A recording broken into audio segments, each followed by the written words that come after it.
Oh boy, guys. Francis Ngannou, he's one big boy. Francis Ngannou and Jon Jones are going to be in the same building together again, and it's happening all this weekend, guys. They're not going to be in the same cage. No, no, no, not just yet. And honestly, that might say everything about the current state of where we're at when it comes to this shock world of combat sports, guys. Jon Jones, Francis Ngannou could very well be a thing. It could happen. So, what's happening is Francis Ngannou is prepping for his heavyweight fight this weekend. Jon Jones is showing up as an analyst, and he's going to be watching from a desk. Yeah. While the entire MMA world will be contemplating unfinished business between these two gentlemen. Guys, when you take a deeper dive, or shall I say a deeper look into the whole situation, the more you start to realize that this story is no longer just about Francis Ngannou and Jon Jones. It's more about power, it's more about leverage, and it's about how the business of combat sports continues to evolve and change right before our very little beady eyes, guys. Yes, it's happening. It's absolutely insane. And that kind of segues into welcome back, guys. Welcome to Duality 7X. I'm your host, Shiraz.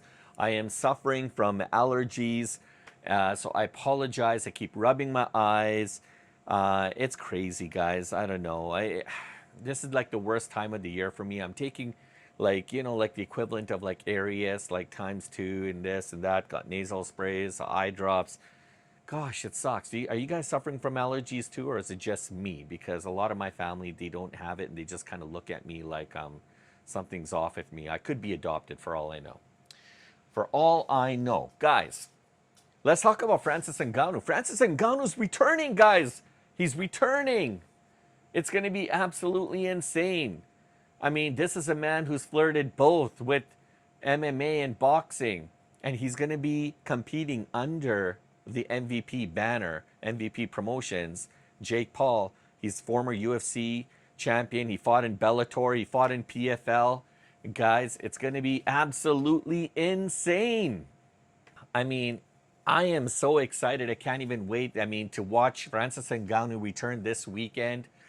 Yeah, I mean, Jake Paul, you have to thank Jake Paul and MVP Promotions for putting it together. But I mean, he's going to be taking on the veteran Philipe Lins, and no, I mean he's no stranger. Okay, he's no stranger to the world of combat sports. But this is going to be a very important and potentially defining moment for Francis Ngannou's career, because remember, not too long ago, Francis Ngannou was the first MMA. Well, he had his first MMA fight back in October of 2024 when he absolutely destroyed Renan Ferreira. Did you guys remember that? I mean, his return to MMA, sorry, was in 2024. Sorry, guys, my allergies are out of control. And I mean, guys, like Francis Ngannou is a terrifying, terrifying heavyweight puncher. Probably one of the, excuse me, probably one of the hardest hitters the sport has ever seen. And honestly, Francis Ngannou is probably one of the biggest crossover stars MMA has produced in many, many years, guys. And that's without question, arguably one of the greatest, definitely in our era. Now, this is a guy who's become a heavyweight champion, both in the UFC and the PFL. And then remember, he crossed over into the beautiful world of boxing, and he shared the ring with Tyson Fury and Anthony Joshua.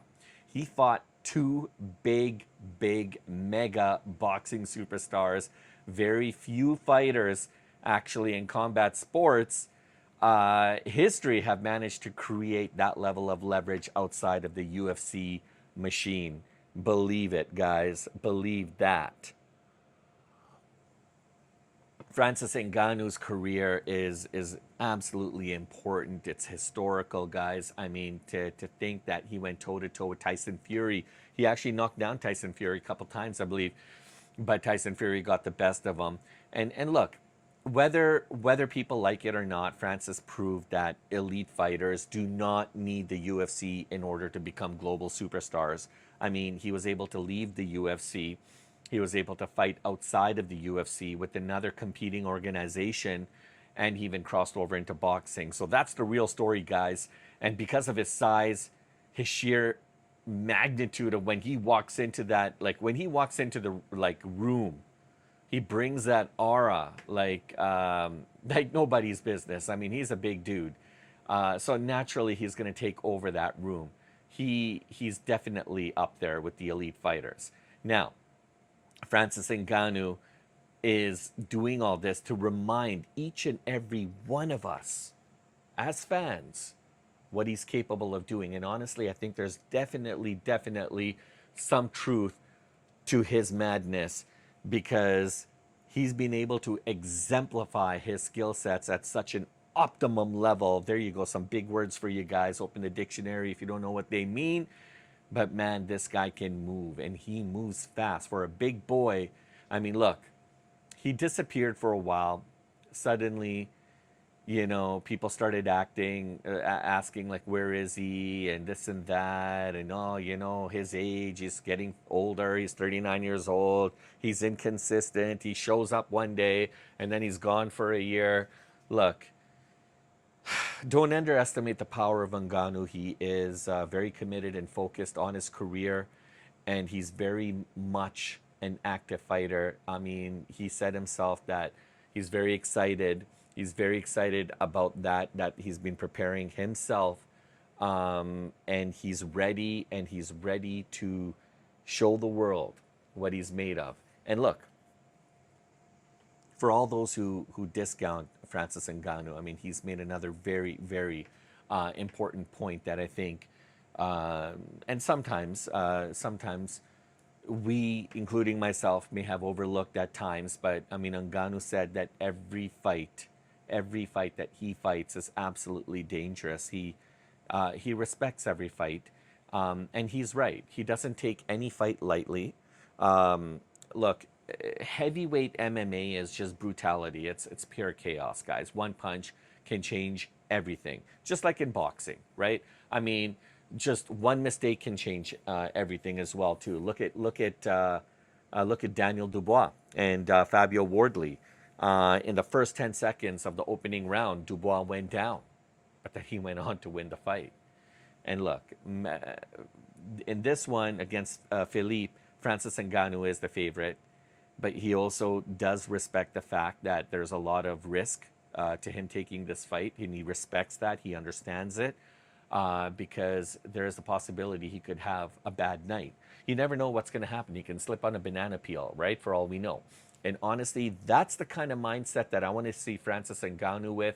And that's, I think, one of the biggest primary factors to his success because he takes everything very seriously. But more importantly, Francis Ngannou respects danger. He respects danger. This is a man who doesn't take anything lightly. Even though he may be the biggest guy in the room, he may dwarf his opponent, but he doesn't care. That doesn't matter to him. He wants to be mentally focused because he knows it could go the other way easily, right? So I know a lot of people are still focused on Francis Ngannou's age, but I don't know if you want to call it mind games, but the fact that Jon Jones is going to be sitting there at the desk and calling this or calling Ronda Rousey's fight, I mean, look, Jon Jones and Francis Ngannou have a little bit of history. But for him to serve as color ringside or cage side against Ronda Rousey and Gina Carano is going to be absolutely exciting. He's excited, and even when Ngannou heard about it, he sounded surprised, but Ngannou said himself that it's going to be very interesting to have Jon Jones, in the same arena at that evening watching, and then just pause for a second, guys. Just let that sink in for a second, because this is where another story could completely evolve from. And I'm sure they're already all over the place, but this in itself could be promotion and hype in the making, with Jon Jones present, Francis Ngannou there.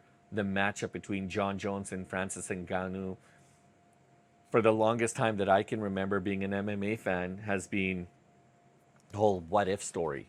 One of the greatest MMA fights that didn't actually happen yet. And when I say yet, I put a big emphasis on yet, because this is the fight that a lot of fans wanted for many years. And I mean, there was a point where this fight between these two gentlemen was technically unavoidable. Ngannou was the terrifying knockout king, from Nigeria. Jon Jones was considered perhaps the greatest mixed martial artist ever, and these two guys were going to lock horns. The timing felt unbelievable. This is what people wanted, and it was going to print money for the UFC like nobody's business. But then business actually got in the way. Contract disputes, well, more importantly, pay disputes, right? Power struggles. Like, I mean, this is the stuff that unfortunately flags a lot of these fights, right? And then Ngannou was just getting frustrated. He got upset. He eventually walked away from the UFC entirely, entirely. And that in itself, guys, that in itself changed the sport as we know it. It was absolutely insane. And Francis Ngannou, you know, he's another one of those guys that Dana White's like, man, I don't know if I could trust this guy. But here's the crazy part about all this, right? And this is kind of what kind of gets me thinking a little bit, because I was talking to somebody earlier about this too. But I think with Francis leaving the UFC, might have scared the industry more than any title loss ever could. And let me explain why. Because it's not necessarily about Francis Ngannou leaving the UFC, but it's because he bet on himself, guys. He bet on himself, and it actually paid out. It paid in dividends. I mean, he left the UFC, went to the PFL, became the world champion there, left that, went to boxing. I mean, look, guys. I mean, now you got Jon Jones who wants to come back. Dana White, I mean, has been in. There's a lot of drama that happened there, okay, guys? But like, now we're going back to egos and leverage, and now we're going to go back to money. I mean, this is the whole reason potentially that we probably are not going to see Jon Jones anytime soon, because there's a lot of rumors that he was offered a very good deal to fight Alex Pereira at the UFC Freedom 250 White House card, but it wasn't enough money for Jon Jones. Anyways, guys, I could see negotiations start happening between these two guys. I mean, let's see what happens. MVP Promotions Fight Night this weekend, and then we can go from there. But there's been a lot of public comments suggesting that Jon Jones actually didn't really want to fight Ngannou, right? And yeah, there were money disagreements, and the whole pay and contract disputes and things that I just alluded to. I mean, a lot of people argue over pay. I mean, it happens all the time. But why didn't this fight pick up steam? Why couldn't we get to the negotiations table and figure it out? It's probably because Jon Jones actually didn't want this fight. Ngannou walked away from the UFC, vacating his title, his championship. He was champion when he walked away. He vacated the title. And look, most people expected disaster. They expected disaster. There's no way Francis Ngannou is going to be able to do things on his own, right? Well, Ngannou boxed Tyson Fury, that is, and right after that he boxed AJ, Anthony Joshua. I mean, two greats from Nigeria, and then he signed with the PFL and then became an even bigger mainstream personality. That happened, guys. That indeed happened.